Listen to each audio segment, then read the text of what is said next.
வெறும் கையில் முழம் போடும் திமுக அரசு, இவர்களிடம்தான் கற்றுக்கொள்ள வேண்டும். அண்ணாமலை காட்டமான அறிக்கை.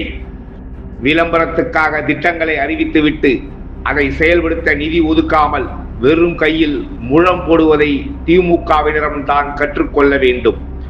மாணவர்களுக்கு விலையில்லா மடிகணினி வாங்க இந்த ஆண்டு 2000 கோடி ஒதுக்கீடு செய்துள்ளதாக சட்டசபையில் தமிழக நிதியமைச்சர் கூறியிருக்கிறார்.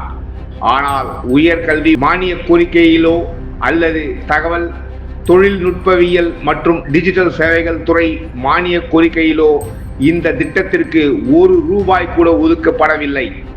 யாரை ஏமாற்ற முயற்சிக்கிறார் அமைச்சர்? தமிழக மாணவர்களையா? எப்படியும் இந்த ஆண்டு மாணவர்களுக்கு மடிகணினி வழங்க இயலாது என்று கல்வியாளர்கள் தெரிவிக்கிறார்கள்.